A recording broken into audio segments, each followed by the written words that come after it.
Welcome back to the New Level Podcast, everyone. My name is Philip Agib, and I'm your host on the show. If you enjoy our content, please consider subscribing, sharing, and hitting the like button.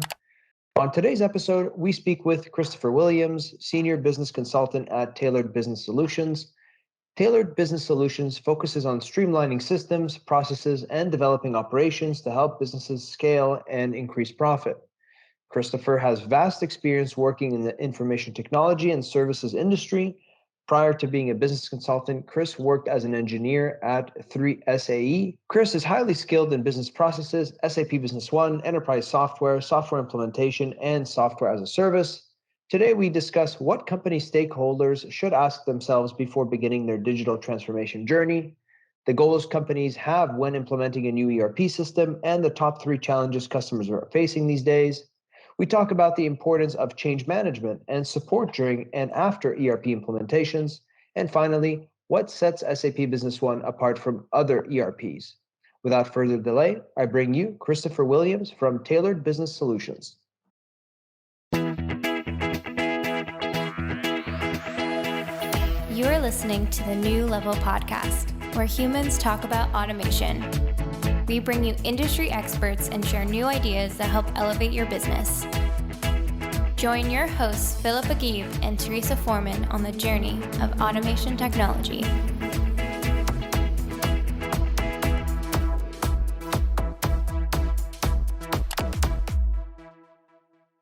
Welcome back to the New Level Podcast, everyone. My name is Phil, and I'm your host on the show. I'm always joined by my awesome co-host, Teresa Foreman. Hi, everybody. And we've been wanting to meet with Christopher Williams for a long time. Christopher, welcome to the show. Thanks for having me, guys. Great. Let's jump right into it. So, with all of your experience in the tech space, helping companies implement ERP solutions, specifically SAP Business One now, one of the questions we were wondering is, what questions should IT managers and company stakeholders ask themselves before beginning their digital transformation journey? Yeah, I mean, one of the first thing really you should ask yourself is, what are your objectives? Because if you don't have, your end goal clearly defined and kind of a coherent strategy before you even start the process, you're just setting yourself up to get lost along the way and most likely be doomed to failure. I mean, if you don't have that very first question answered, then you're just not going to get there. No, absolutely. I 100% agree with you. I mean, I think that's the first step to any kind of plan. And, digital transformation journeys aren't easy. So if there's one thing that you can do for a project of this level of complexity is really to have clear objectives. So I agree with you on that. Another thing that's important is, are you willing to commit the time and resources to testing during the process? Because no matter how well you plan things, it's not going to be perfect the first go around. So you're going to get into that kind of test and learn process where, okay, we finally got something that we can see what it's going to look like. A lot of times in the ERP space, we'll call it a conference room pilot. So you go out, you're actually testing the processes. And if you don't have that time that you're willing to put into it, and this is people time internally, because that's always a challenge because they still have to do their day in and day out jobs. But to put that time in and then say, okay, this worked, this didn't work. Now we've got to go back and make some changes. And so you have to know on the front end, there's going to be a lot of internal time that's going to be invested. And you need to make sure that you commit to that right at, from the beginning. I think that's a really good point because, I lived in the software world for a long time. And I think, the biggest mistake I've seen companies make is they make such an investment in software platforms and integrations, and they bring in the consultants, they bring in the subject matter experts to help them. And they put so much pressure on themselves to get it right out of the gate versus looking at, that sort of software mentality of agile, in scrums and sprints and test and learn. From day one right through, implementation and beyond, and then there's training and whatnot. And so I think that, you raise a really, really critical point where I've seen companies sort of, skimp on sort of those internal checks and balances, because they just want to get right to the let's get it up and running. And what that ends up costing them, Phil's heard me say this before, companies never have the time or money to do it right the first time, but they sure find it the second time, right? When things don't go as smoothly as they want. So I think that's a really, really important piece. Another thing that's important is, are there any obstacles that could prevent, it being successful that you can identify just from the get-go? I've had it where, we've had our project plan laid out. We've got, hey, we're going to hit this metric here, and then we get back using the conference room pilot as an example, get to that. And one of the people that's supposed to be involved in the conference room pilot was on vacation that week. And it's been, they asked for that off before we even started the project. Nobody managed to notice that was on their calendar until 2 weeks out. And so we had to push the conference room pilot another week, which, then you start endangering missing deadlines and people start getting, hey, why are we behind? That type of thing. So, can you see some simple things right off the gate that potentially are going to be obstacles that you can identify before you even start the process? Yeah, that's something that we see a lot, is not taking the time to identify those risks, right? Like projects like this, you look at the upside, there's so much potential, right? Everyone gets caught up in, oh my God, I can't wait till all these features come into place. It's going to save us so much time and so much money. But there's a lot of risks with projects like this. So absolutely, obstacles is a great thing for these IT managers and company stakeholders to think about.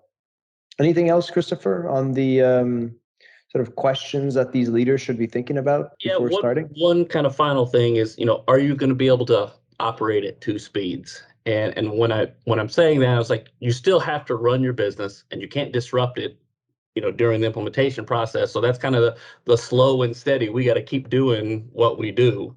But, the digital transformation, the implementation is even though the process might seem long and drag out, it's a much faster, nimble, and especially once you get into where you're testing, where you're making change quickly on the fly, you got to be more nimble.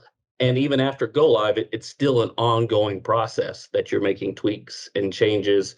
And so you kind of have to have that where you got to think, all right, I'm operating at these 2 different speeds. Can I do this? That's a very good point, because it's, when you're working on these projects, there's a lot of collaboration, internal collaboration, external collaboration, and not everyone works at the same pace. Everyone has other things to do. So I think that's a great point, and I think putting that into these leaders' minds that this is going to take time, but some of these weeks it's going to be intense, and you need to be able to operate at those speeds. I think that's a great point to remember as a leader. So one of the questions I had was, touching on the first one as well, is what kind of objectives, what kind of goals do companies that you work with typically have when implementing a new ERP system? So, a lot of times it's just, hey, we've outgrown our system, and to continue growing as a company, we need to move to something better. But the underlying things behind that are, we need to improve / streamline processes. A lot of companies, as they're growing, you've got, all right, maybe I've got my financial system, and then I got a bunch of Excel spreadsheets, and maybe I've got an Access database, and then I've got this little piece of online software here. And so you're having information on all these, disparate systems.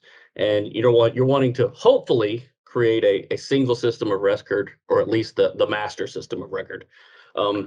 You're probably never going to get away from having stuff in certain places, but you want to get it in one central repository as much as possible. And that helps on several different points. It makes collaboration across departments, across people, more seamless. You don't have to worry about, hey, duplicate entry of data and potential mistakes in that. It's like, hey, I had to put this in this system, and then I had to go put it in here, and I got distracted and I didn't finish putting it all in. And then where do you report from? That also leads to just increased information visibility, and that allows managers to make better and more informed decisions and take informed action upon that. Whereas, if I've got something in some person's spreadsheet and I was like, oh, I didn't know about that when I was making this decision, then that, it causes problems, bottlenecks, potential, bad decisions. Another thing, that's very important is just analytics. And when you have, a single system of record, it makes it way easier to pull that data, both, real time and then also for historical reporting purposes. And that, once again, that really drives, the ability of managers and people higher up to make decisions and have a snapshot of how the company is doing quickly. And then, the last thing is ROI. Everyone throws out ROI, but, hopefully over time, as that, you go live and you're using that system and you're using less of all this, hey, this information's here, this information's here, and all these little separate silos.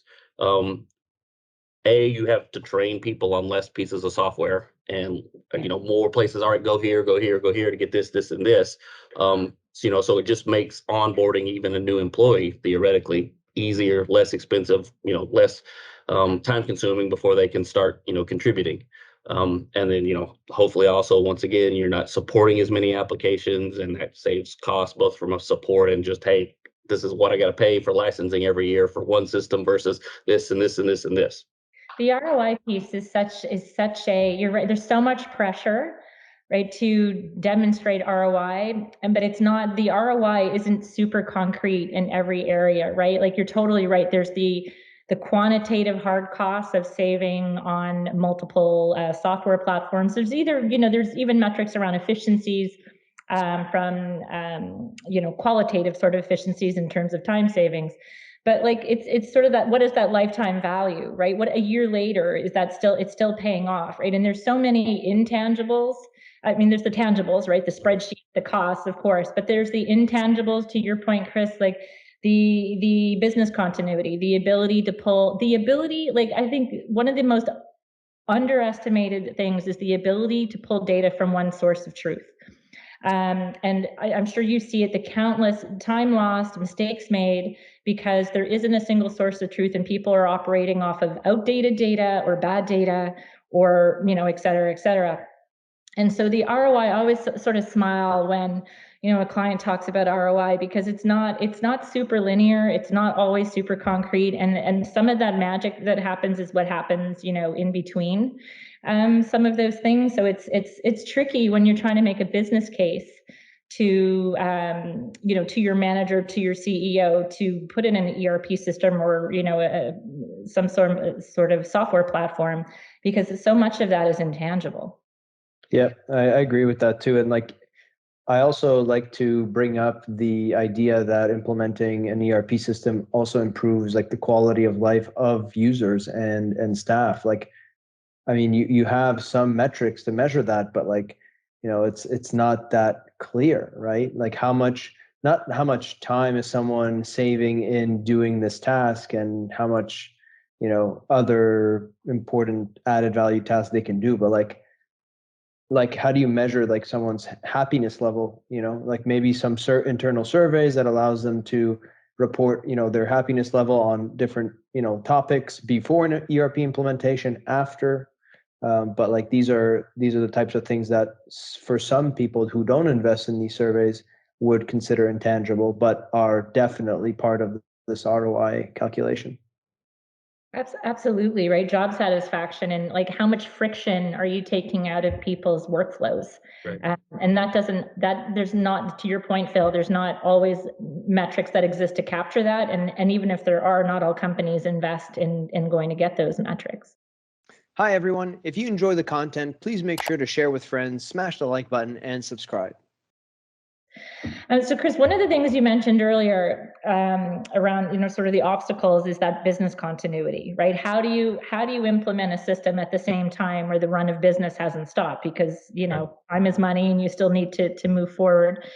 So much happening in the world in the last couple of years, and so many companies who are either sort of lagging on digital transformation or thought they were okay, and now everybody's playing a little bit of catch up, right? In a number of ways, and global events, et cetera. What would you say right now are sort of those top 3-4 challenges that you're seeing in your customers that they're facing these days when trying to implement a solution like this, and what are they doing to mitigate those challenges? Yeah, so one of the big challenges, and everyone hears of it, the supply chain. Everything's behind. There's shortages of everything, and some of that you just can't control. It's not. But you need to have. It is important to have visibility to where are things at, because okay, yes, it's delayed, but if a customer says, all right, I've ordered this X number of days ago and I was expecting it now, and then you have no idea of what to tell them. Okay, yeah, we know it's back ordered, but we can't even tell you when, or even give you an ETA that we have any trust in of when we're going to be able to get this to you. That's a problem, because then your customers start losing trust in you. And then that makes them more likely that they're going to start looking at, competitors that can at least give them stuff that they, information they can rely on. So, it's important to kind of control what you can, but then also have that visibility so that, all right, even if things didn't come in a timely manner, can we figure out when it's going to happen? Do we have any visibility into that? And be able to get it quickly too, because you can't always answer it right then, but say I'm on the phone with a customer and he's asking, okay, this is back ordered 2 weeks, do I need to cancel this order, or maybe am I going to get it? If you're like, and you're on the phone with them and you say, I'll have to get back with you. When that happens, they're not expecting that you're probably going to get back to them, but B, now they've lost all trust that you really will be able to give them a good answer. Whereas if you can at least pull up data right then, if you're on the phone with them, and then give them, okay, it looks like this is going to come in now, and then we can turn this around and get it to you then that gives them at least some more warm fuzzies that, all right, you're running your business and you know what's going on. So that controlling what you can, and then having that visibility to the data, so that even if things are not going according to Hoyle, that at least all right, well, this is where we're going to get back on track, or this is when it's going to come in, kind of thing. One of the, Phil and I have talked to a lot of guests over the years, and they have, there's a red thread that flows through many of our podcasts, and one's automation, one's technology, obviously. Something we hear over and over again is change management. And you can bring these systems in, and implementation is one thing, but adoption, engagement, completely another. And change, that part is so important, right? And having a successful integration is getting staff on board, getting them engaged in the platform, the changes to the work processes, the workflows, et cetera. Can you tell us a little bit about, maybe validate or unvalidate the importance of change management, and what happens if you don't manage that piece? What are sort of the negative implications? Yeah, so they always say organizations either change because they want to or because they have to, and normally if it's the have to, something like the coronavirus pandemic, something's come up that nobody's expected, and so they're forced to change. Even in those cases where you're forced to change, if you don't already kind of have a culture of change management, and that you have it where, hey, we've done change before and we've planned it and we know how to handle it. If you're not one of those companies, when change is forced upon you, then it's like the sky is falling. I don't know what to do. Who do we look to guide us? Who are the key players that are going to help us in that transition? So having a culture of change management is almost more important when it comes to unexpected circumstances than it is. It's never good not to change, because if you don't, you're eventually going to become stagnant. You're going to fall behind. Your competitors are going to be more nimble than you are. So, long term, it's going to cause problems. But if you have a culture of the change management, when things unforeseen happen, you're able to, you're reacting. You're not, being proactive, but at least you're reacting, and you're like, hey, we've done this before. And so there's internally, it takes away that angst of change, because it's like, okay, we do this. We're just reacting in this case instead of being proactive. But that allows it to be, it's not going to be smooth, especially when you're reacting. Even when you are being proactive, it's not always smooth, but that makes it smooths it over. Whereas if you're not used to ever doing that, it normally, goes into chaos, and it's not handled well. And that's not good all around, right? And then change management ends up influencing sort of the opinion on whether or not it was a good software decision, right? A good ERP installation or whatnot. And there's nothing wrong with the platform, and everything wrong with how it's being managed internally. Right. Yeah, I mean, there's so many times where if you don't get that internal buy-in, which is part of the change management process, then the likelihood of being successful is slim. But then also having that organization that's used to, hey, we're doing this, so it's happening, and this is the plan to do it, and we need everyone to come on board and work with us so that we're moving in the same direction, instead of having this person and this person's like, I've been using the system for 15 years, I don't want to change. Because all you need is one of those people to be in a key area that can sync a project. Right. And I mean, sometimes that's the biggest challenge internally, is not that, like, a lot of people just don't perceive anything being broken, right? It's that it's inertia. It's like, hey, everything's fine. Don't mess with it, because if you mess with it, it might affect my job and my performance, and then I'm going to get in trouble. So why don't we just leave well enough alone? And that's a hard barrier to overcome, to help people see the value, and like, hey, this isn't just corporate saying do it. Like, this is going to help you, right? This is going to, and we see that like in a lot of areas of our lives. Like, have you ever seen anybody move from a Mac to a PC, or a PC to a Mac? They're like, this computer is terrible. I hate it. It's no good. The other one's better. And it's like, is it better? Just give it a few weeks. Right. I mean, I see that all the time. And I was one of those people when I moved from a PC to a Mac maybe 15 years ago. I'm like, what's all the excitement about? This thing's a pain in the butt. My mouse have two buttons.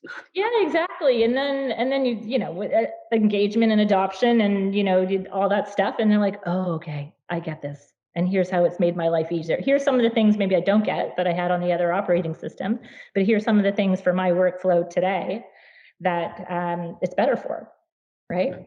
It's trust. It goes back, as you said, trust. Like, how do you get people to buy in and trust that this is not just the best thing, being pushed down by upper management, but this is actually going to drive change, positive change for the company as a whole, including rate. Because a lot of people are always like, okay, what's in it for me? How is this going to impact my life? Like, great that it's helping the company. What's it doing for me? I mean, that's just human nature. Nothing wrong with it. And you really do have to personalize it as much as possible. And I think that, where I've seen a lot of these internal change management plans go awry is where they don't, when putting the plan together, they don't click down they might click down to the department level, but they don't click down to the individual level and saying, okay, it's not, hey, Phil, it's not just your department that's going to benefit, but you personally, here's the difference it's going to make in your workflow. I think that's the key right there, is like getting people involved. You mentioned buy-in, Chris, and like, I can't tell you enough how much I push leaders that I speak to on some EDI projects, and I'm like, okay, whose lives are we impacting here? Whose daily jobs and tasks are we going to facilitate? And as soon as we start involving them, you can just see their spirits light up, because once they start understanding the value that the systems and these solutions bring to them, that's it. They're on board. And what's funny is that although the leaders some of them might have been hesitant on bringing in the end users into the conversation, I think I'm pretty confident in saying that every time a leader will never regret that decision, because it's only going to help them do their jobs better, and then return that favor over to the leaders, and then over to the C-level executives. So I think that's the key, is to get everyone on board and involving them earlier in the process, instead of just at the end saying, hey, we've already mapped this entire process out. This is how you're going to do it. Right. Yeah. And then they're like, oh, wait, but how about this process? You didn't even ask me. Yeah. They feel they have no stake in it and no ability to have feedback, and they're just like, hey, this is the way it works now. Then they feel no ownership, right? They feel no ownership. They feel no accountability, and no investment in it. Yeah. Exactly. It's such an important point you make, Phil. Like, in the most successful integrations I've ever seen, it does add a bit more friction at the front to have, let's say, a rep from each stakeholder group. Adds a little friction at the front as you're working through some of those pain points. But then you have implementation champions, ambassadors, who are going back to their teams and explaining themselves, and they'd much rather hear it from a teammate than hear it from senior management. So it's really, really critical point you just made, Phil. Let's take a quick break and hear from today's sponsor. Hey everyone, if you enjoy the content you're hearing today, please make sure to share with friends, smash the like button, and subscribe. Today's episode is sponsored by VANTREE Systems. VANTREE is a Canadian B2B integration provider specializing in all your ERP integration needs while delivering unparalleled service, advanced technologies, and expert advice with a humanistic approach. If you're looking for deeper data integration and want to eliminate manual data entry, visit www.vantree.com for more information. Now, back to the show. So, Chris, talk to us a little bit about the importance of support during and after an ERP implementation. We were just talking about like getting that feedback from the users. Like, there's work to be done, right? To not only get this project off the ground, gather all the information from the companies and all the departments. So, talk to us about the importance of support during and after one of these projects. Yeah, so we'll go to the after first. A lot of people think, all right, we get to the go live done, our ERP implementations, it's done, and all right, then we move on. That's the end of it. That's never the case. An ERP implementation is an ongoing process, and I don't care whether you're 6 months after the go live or you're 10 years after the go live, because if you're not continuing changing and reviewing the system, looking at new features, then you're wasting the system basically, because you're also not doing the same thing company-wise 5 years later that you were doing when you went go live. Right. And a lot of the support, I always like to stress the importance to customers internally.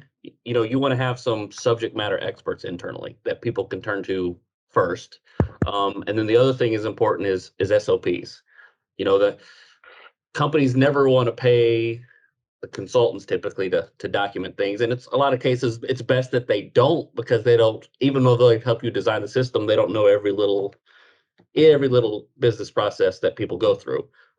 So it's really important to have those internal subject matter experts, and then B, to document and come up with the SOPs. It takes time and nobody likes that, but it's important, because then if that subject matter expert gets hit by a bus and you don't have that SOP, and then you go back to your whoever's doing your software support, and you're like, hey, we don't know how to do this. Well, sometimes this is not just the software, it's your overall process. And if I haven't been sitting with you and on your day in a day out basis, well, I can tell you how you could do that in the system, but that there's going to be some things outside the system that are going to be involved in it. I can tell you that. So that coming up with that internal support is very important, and it's part of the implementation, but it's really important after go live to get those things documented and have that internal support. But then the second thing is the support and the relationship you have with whoever does your implementation, and then post implementation. One thing that frustrates me with companies I've dealt with in the past or worked for in the past is, okay, I'm very intimate with the customer during the implementation process, and I know the people, I know their processes, and then we get past go live, and then that's it. It gets handed off to somebody else who, while they know the system, they don't know how the customer uses the system. And and some of those, and I mean, it's common and there's reasons why, but the bigger companies, it's like, okay, you can't ever talk to somebody in person. You have to send an email into support, and then they'll say, yeah, we've got it. And then there'll be this 5-day exchange of back and forth emails, when you could just pick up the phone and solve something in 15 minutes. And so, that's the way I prefer to do things. Is I want to get on there, understand what the customer wants, and have that personal relationship with them, because it's not always just, hey, this is the way the software works. And in fact, it rarely ever is, hey, this is just how the software works, kind of thing.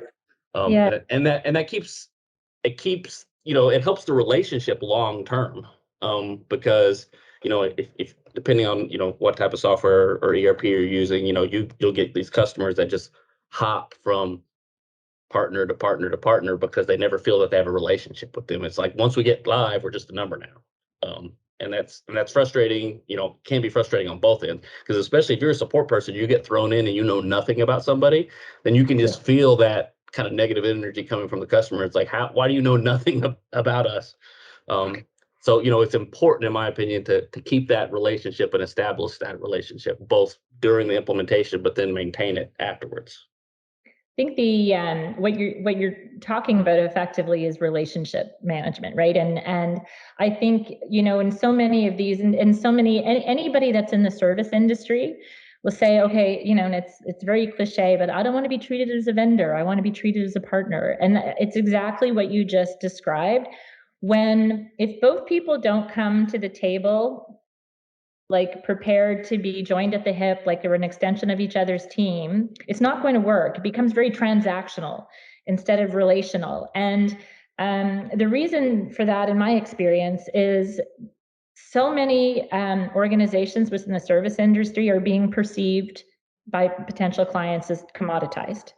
Right. And it's like, what are you going to, like, you're just like everybody else down the block. And where you can differentiate, Chris, is exactly where you just said. What is that relationship? What's the level of support? How far are you willing to go for one another? It's like any relationship. And you don't just want to be with the people who are fun to be with when things go well. You really want to choose the partner you want to be with when things go off the rails a bit, because I've never seen a software implementation that hasn't at some point here or there, right? And so that that strategic piece, that consultative piece that you were just talking about, that's really where companies can differentiate themselves in the service industry. And so, I mean, on that note, I know you're an ERP, specialist, a trained consultant on a lot of platforms, but I know you work a lot with SAP Business One. So let's talk about that. So what are you seeing come down the pike with what they're coming out with, their new releases and features and whatnot in the new platform, and how's that going to help your customers? Yeah, so I know it's watchwords and everyone's saying it, but they put a lot of effort into kind of integrating artificial intelligence, machine learning, and IoT, building hooks or putting it right into the system. And there's lots of different ways it can be used. One, just it's silly almost, but it's kind of cool, is they've got a feature now using the machine learning where you can scan a business card and it'll input that data directly into your ERP instead of you having to retype it. And I know there's been add-ons where you can do it with Outlook and things like that, but normally it's like end user software, whereas now you're doing it in the actual ERP. And so it's like, I've got my phone app, I scan that in, and if I'm a salesperson, then poof, that information is now, I'm not having to spend 10 minutes typing in all the contact information for a new opportunity. So it's just little things like that, but that can make, kind of to your point earlier, your work-life satisfaction a little bit, better now, because the software is working for you. You're not having to use the software per se. And so they've spent a lot of time on that. And, some other things, because Business One can be both in the cloud or it can be an on-prem, but they're working kind of, for a while, we're going back and forth on how they were going to do things from a mobile and web perspective, but now they've finally, in my opinion, kind of established a track that I like personally, that allows, from both a mobility and a web client perspective, that regardless of whether you're an on-prem or you're a cloud implementation, that you can use mobile with both sides, if you choose, as well as a web client that you could use in lieu of the fat client that you install on your desktop for most of your job. And then there's certain things that you can do kind of in the web that's even extends and is more powerful than even the fat client. And it can be more nimble as they're rolling out features, because you're not, hey, I'm having to now upgrade this piece of software and 50 workstations in my company, right? I'm just rolling out this web front end that now can do more than it did yesterday. So, Gotcha. And then the last thing is in the past, especially with external integrations, you would have to rely on third-party tools, and they're building a lot more and invested a lot in built-in integration features. And whether it's the service layer or the integration framework that has already a lot of pre-built integrations, or you can build your own, or just things where it's integrating into Office 365. There's just a lot where they're finally building in inbuilt integrations where you don't have to rely on third parties to bring in this external data to SAP or to communicate externally with other systems.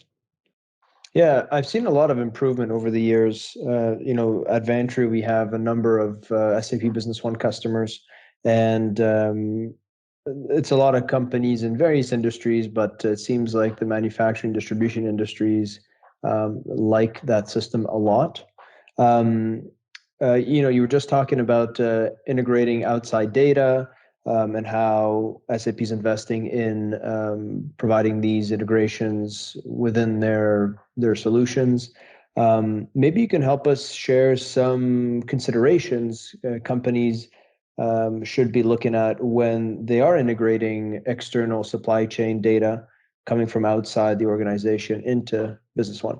Yeah, so a lot of things are, let's see here, how best way to term it. Especially now, like we'll go back to, the say you're dealing a lot with, manufacturing overseas and you're bringing it in-house. And then something's sitting on the water and you're trying to figure out where it is, when it's going to come. I have a lot of people where they'll literally spend hours pulling this report and this report and this report from this particular, freight expediter, and then this other this and this, and putting it into a spreadsheet to kind of get it all assimilated. And then maybe some of it makes its way into SAP or whatever their ERP is, and maybe some of it doesn't. But you're taking this bit of data and this bit of data and this bit of data, manually matching it up. When your platform has the ability to integrate it, you can kind of let it do the heavy lifting. Now, I mean, there's some front end time that's going to take to say, all right, I got to hook into this piece, this third party and this third party and this third party to bring it in. And then, all right, how do I match the data up? But if you do that, it's one of those things, you build it and then you let it work for you going forward, as opposed to every week somebody has to spend a whole day manually grabbing, data from lots of different systems, putting it into the spreadsheet, so that then everybody can maybe look at the spreadsheet that's sitting on a shared drive, as opposed to, hey, I put a little effort in, build these integrations to pull these different bits of information together, combine it, and then put it in my ERP, and then everyone can just go in the ERP and look it up. It's like anything else in life, right? You get out of it what you put into it, and that upfront work will save you, steps down the line, like anything else. Right, and also back to the thing, it's like, okay, one person's doing this, and they've got their process, and then they quit, or they're sick, Right. or they're on vacation, and all of a sudden nobody else knows how this is happening, or where do I go here and what am I matching up on, because I don't see anything that looks like it belongs together, kind of thing. Whereas if the system's doing for you, it's basically a moot point.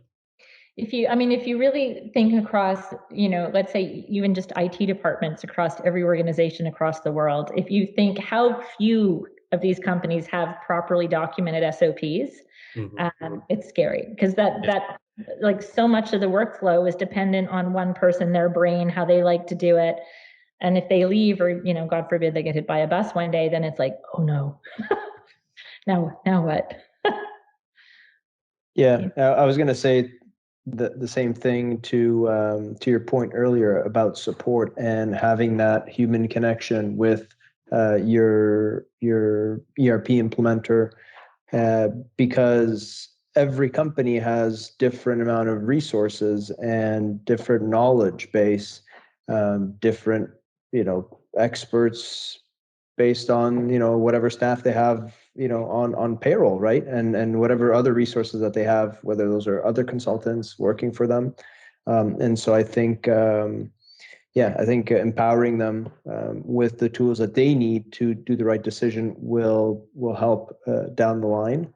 And to go back to what you were saying about letting the software do the work for you, it sounds like it's 100% true. If you do invest the time up front, not only will your staff be happy to perform those tasks using that data that's inside of your ERP, but your company is now more scalable. It's more flexible. It's more agile, and that unlocks a lot of potential for your company. And sometimes that's not easy to measure, but it's the truth. So yeah, absolutely. So I know a lot of companies, are going from on-premise to the cloud, but we're also hearing of companies doing it the other way around, because they want to bring their data in-house and they want to maybe invest in some more customizations that is maybe a little bit more difficult to manage in the cloud. So can you kind of touch on the pros and cons of deploying an ERP on-prem or in the cloud? Yeah, so to your point, the cloud's the hot thing, but it's not the answer for everyone. It is the answer for a lot of people, but it's not. And like anything, there are the pros and cons, of both. And a lot of times when you think of, sometimes it's just physically not possible because you have so much manufacturing. I mean, people are like, oh, you get to travel all the time for work, and if I start telling them the places that I go, they're like, I've never heard of this. What do you mean you're not going to Miami and Orlando and Las Vegas? It's like, I'm going to some town that has, one motel and a gas station, but then they've got this big manufacturing facility. And so a lot of time the infrastructure is just not there for them to be on the cloud, because I've got some customers that I'll tell everyone else, I'm like, I'm going to this customer for the next 3 days. I'm basically disappearing off the face of the earth, because when I get within 5 minutes of their facility, I have one bar on my cell phone, and as soon as I walk in, I disappear. I'll walk out at lunch and I'll get a stream of text and missed phone calls, but they're out and wherever. And then sitting in the middle of this field, you have this huge manufacturing facility, and so it's just not possible for them to be in the cloud. Plus, you've got the downside of the cloud, where if the internet's down, all of a sudden I can't access my data, I can't do any of my work, and in certain types of companies and certain types of with manufacturing or whatever, that's just not. I mean, that's it. You can't do that, and you're beholden on a third party to get you back up and running. I mean, you're always going to have potential for down, whether you're on-prem or in the cloud. But sometimes the cloud's not always the solution. We kind of got off track there, but if you're looking at it, all right, pros and cons. One of the things people always talk about is that lower upfront costs, and a more predictable over time. All right, this is going to be our cost, and as well as it's potentially not just more scalable but more flexible, because all right, say I go live with a piece of software and it's cloud based, and I'm whether you're paying monthly or annually per user. Well, say we do shrink a little bit. I go from 30 users to 15. Well, normally if you have an on-prem solution, I paid for that 30 licenses, and I'm going to continue having to pay the maintenance on those 30 licenses.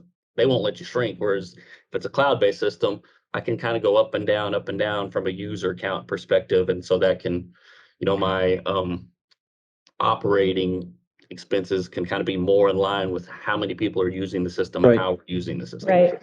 Yeah. So that it can be more flexible, and you've got that lower upfront cost.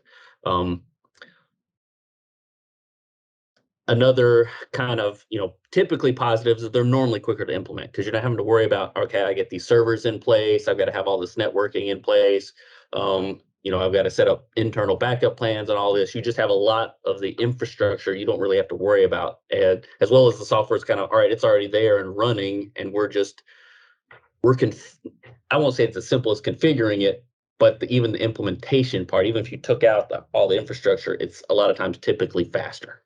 And so you'll have that quicker implementation. You can get up and running sooner. And then also, if you're going, from on-prem to cloud, then you can keep your old system running, and you might have that small period of time of parallel, where sometimes it's a little more difficult. If I'm replacing one on-prem with another, well, have to have two sets of infrastructures running if I want to do any type of parallel. And I mean, you never have a hard cutoff, or like, hey, I'm shutting the system off, but still it makes it easier to run in parallel if you need to. And there's obviously I can access this from anywhere. If I have a web browser or computer and I've got an internet connection, I can do my work. So in the case of here, it's already been a push for greater working remotely and mobility and things like that. And then the pandemic kind of pushed it over the top, and so that's a big deal. Whereas if you're on-prem, you can still have mobile and anywhere, but then you kind of got to figure it out yourself, and set up that access. Some downsides, a lot of people talk about, hey, it is less expensive up front, but eventually, if you look at the long-term total cost of ownership, there comes a point where they converge, and then the on-prem, which you typically own, does get less expensive than the cloud-based. But it's all over the map how long it's going to be when they do converge. But it's probably eventually going to be that way. So it can long-term be more expensive, but you definitely have that lower upfront cost and the more predictable kind of along the lines. Another thing that, you already touched on this is typically cloud-based systems are less customizable. Um, they'll only let you do so much because they're controlling the infrastructure and they don't want you, messing with the underlying parts. But a positive with that, though, is a lot of times, they can push out updates and be continually updating the system much faster than an on-prem solution. If you do an on-prem, yeah, you can upgrade, but all right, you got to schedule downtime, and all right, when are we going to do it? We're not going to put every single patch or every, feature that comes out on. Whereas, a lot of the cloud-based stuff, it kind of happens in the background, and you don't even have to worry about it. And then there's the security concern slash, do you really own your own data when it's in the cloud? I even had a customer that they had a cloud-based solution and they went to an on-prem, and when they informed their cloud ERP solution that they were leaving them, they're like, okay. And then they told them, all right, this is the implementation process. They're like, okay. And they come back a week later and they're like, we're shutting you off. Here's your data. That was it. They were just like, all right, if you're leaving us, then we have no impetus to help you out. And when they said, here's your data, we got it, but it wasn't really very usable. It wound up being the most expensive part of that project was taking the data that come out of their cloud ERP and manipulating it enough so that we could bring it in. And so, there is that, do I really own my own data? Yes, they say you do, but okay, do you? Own it, but they have the keys, right? Exactly. So you might have a car, but if you don't have the keys to the car, you're not getting very far. Exactly. And then, the other thing is, okay, if I do stop paying tomorrow, then I no longer have access tomorrow. Whereas if I have on-prem solution, all right, I say I stop paying my maintenance, well, I can still keep running the old version forever and ever and ever. So, there's that. Also, that's a potential downside. On the on-prem side, we already touched on the cost, but you get that high upfront cost typically. And, most companies want to capitalize that instead of turning into an operating expense. But then after that, normally the ongoing, at least from a software and licensing perspective, it goes down precipitously after that very first initial purchase. And you own the software. So back to the point is, all right, I stopped paying my maintenance. Well, I can still keep running my older version of it until it kills over dead. Now, maybe I can't get support directly from the vendor, but hopefully, whoever you're dealing with on a front end partner or whatever, they'll continue to support you. Also, you own it. So not that you can do anything you want. There's normally stuff written in the software license agreement, certain things will null and void the support, but you can do a lot more customization. You can even, potentially do a lot more integrations. A lot of the cloud stuff has a ton of ways, APIs and ways you can integrate stuff, but you can build stuff, from scratch and kind of do whatever you want when you have your on-prem solutions. And, back to the point of, all right, if my internet's down, I can still keep working internally. Doesn't bother me. It's going to affect some things, but, at least I can continue using my system. From a security perspective, there's positives and both negatives to both. A lot of people are always concerned about stuff in the cloud because you're relying on a third party. But the positive is not that you don't have to worry about it, but you're relying on third party and, hopefully they're doing your job. Whereas if it's internally, it's on you to make sure your data is secure. If you do allow, external access, all right, how do I validate that the right people are getting the access properly and things like that? So there's a lot of things when it comes to external access and data security. While you could make sure it's potentially more secure, you do have to worry about that when it is on-prem. It's your responsibility. So, right. Those are a lot of great points. And yeah, like you said there at the end, it does require more maintenance from your internal IT team to manage something on premise. So yeah, those are all great points. Okay, so last question we have here. In your opinion, what would you say sets SAP Business One apart from other ERP systems? I'd say one of the thing that probably sets it most apart is the fact that it's not just an ERP. They've designed it to be a platform, and in now's day and age, I guess you'd say a digital platform that you can make it that single system of record, and then everything else kind of can revolve and communicate with it. And so, and whether that's stuff you've internally developed that communicates with it, or already pre-built third-party solutions and integrations and so on and so forth. It's not just a, hey, this is my ERP that I put in my invoices and my sales orders and things like that. You could hook potentially everything up to it. and it's a platform. It's not just a piece of software. Gotcha. Yeah, no, I see that too. SAP's come out with some really, really cool, platform solutions, especially lately. And we're looking forward to the SAP SMB Summit in Orlando coming up in a week or two. And looking forward to learning more about that and what it could do for our customers. Well, Chris, thank you so much for the time you spent with us today. We really appreciate it. If you were to, chat with the audience and share with them how they can get in touch with you for any advice on ERP implementations or help with SAP Business One, how can they get in touch with you? The best way is, like I always tell my customers, is call or email, because back to my point earlier, I like to establish that personal relationship. I don't want my customers to just be a number, and I don't mind them picking up the phone and calling me. If I'm already on the phone with somebody else, I might not answer right then, but I will call them back. But yeah, probably the best thing is to email directly, to me. Okay, sounds good. So we'll make sure to add your email on the screen here so people know how to get in touch with you. Well, thanks again, Chris. We really appreciate it. Hopefully we can have you back on the show again and share with us some of the great stories you have in ERP implementations and some of the horror stories you have as well. I think that would be an entertaining episode. We hope to have you back again soon. People love drama. The people love drama, Chris. Let's hear the good, TV the show bad, based and on implementations. Yeah, that would be great. Yeah, awesome. Thank you for your time. This was really informative. Thanks for having me, guys. You are listening to the New Level Podcast, where humans talk about automation. We bring you industry experts and share new ideas that help elevate your business. Join your hosts, Philip Agib and Teresa Foreman, on the journey of automation technology.